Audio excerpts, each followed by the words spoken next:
Hacer un ejercicio de revisión historiográfica de un fenómeno como el de la Reforma en el aniversario de sus 500 años y aproximarnos a la revisión de un personaje como Martín Lutero no es un ejercicio sencillo, justamente porque el ejercicio que se pretende hacer cuando nos aproximamos a la narrativa historiográfica es justamente determinar las variaciones que se pueden observar en la descripción de un determinado personaje o hecho histórico, dependiendo de las corrientes historiográficas, de las corrientes ideológicas, de los elementos contextuales.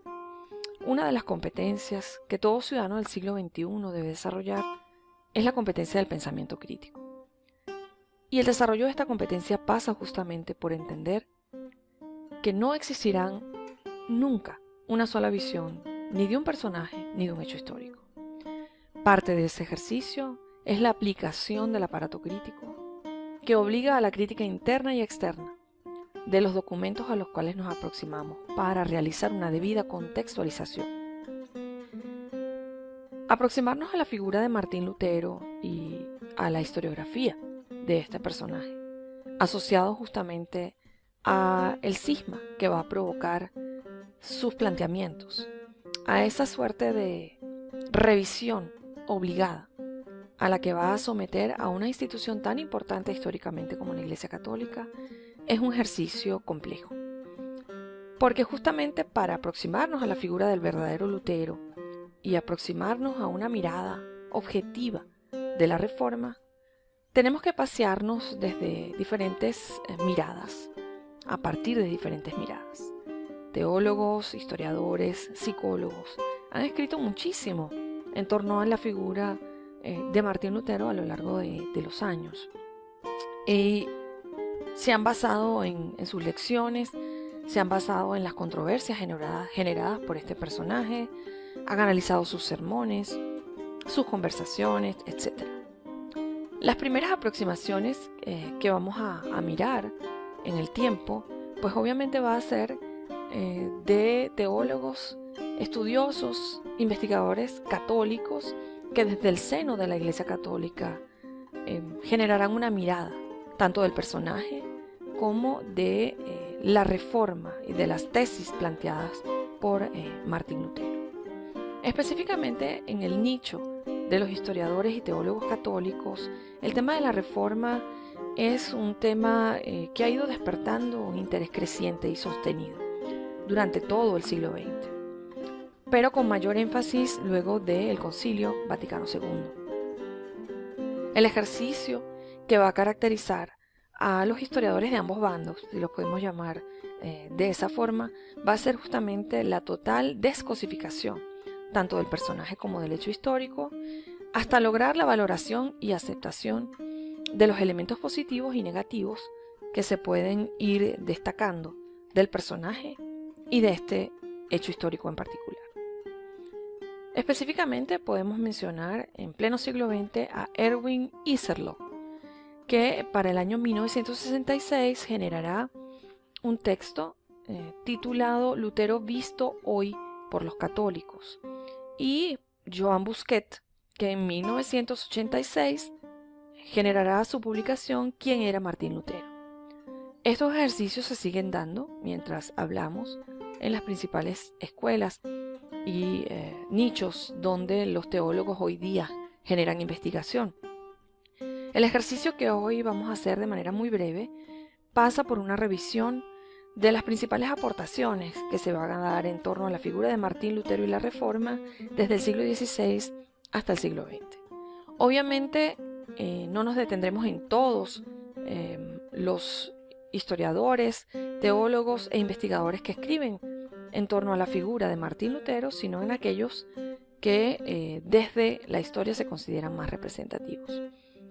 Tenemos necesariamente que empezar con la primera publicación. Esta publicación va a generarse apenas a 3 años del fallecimiento de Martín Lutero, para 1549. En este momento va a aparecer el primer libro y va a llevar por título Comentarios acerca de los hechos y escritos de Martín Lutero. El autor, Johannes Koschlanz. va a caracterizarse justamente por una mirada hecha por un sacerdote humanista, teólogo, que desde 1521 promete, a partir de su obra, apoyarse en los documentos de Martín Lutero y en apariencia ser pues lo más objetivo posible.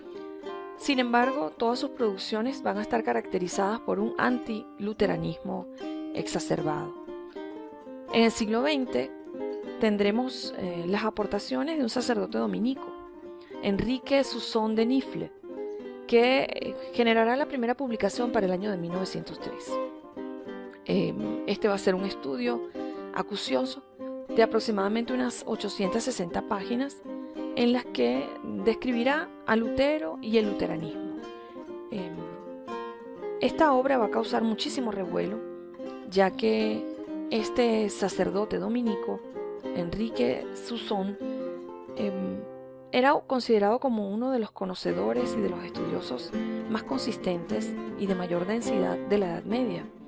Un sabio, un investigador prominente, que además fue durante muchos años subdirector del archivo del Vaticano y que realizaría estudios en específico con textos originales, manuscritos de Martín Lutero, uno de ellos, el más importante, los comentarios que realiza Lutero de la carta a los romanos. Este sacerdote será muy respetado, muy leído, puesto que era miembro de la Academia de Viena, de Berlín, de Praga, y su obra se va a caracterizar por el ejercicio sesudo de derribar a Lutero de este pedestal en el que se le había colocado desde las corrientes de historiadores alemanes y presentaban a Lutero como este héroe del pangermanismo. La siguiente mirada que tenemos desde la historiografía es la del jesuita Hartmann Grisar.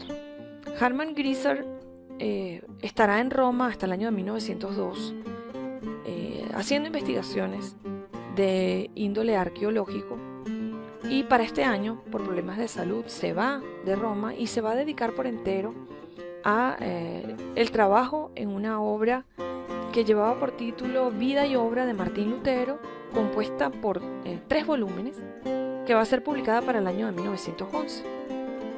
La aproximación que va a ser, en este caso el teólogo Hartmann, se va a caracterizar por mirar los aspectos positivos de la figura de Martín Lutero, los aspectos positivos que la Reforma en sí misma había traído para la Iglesia como institución.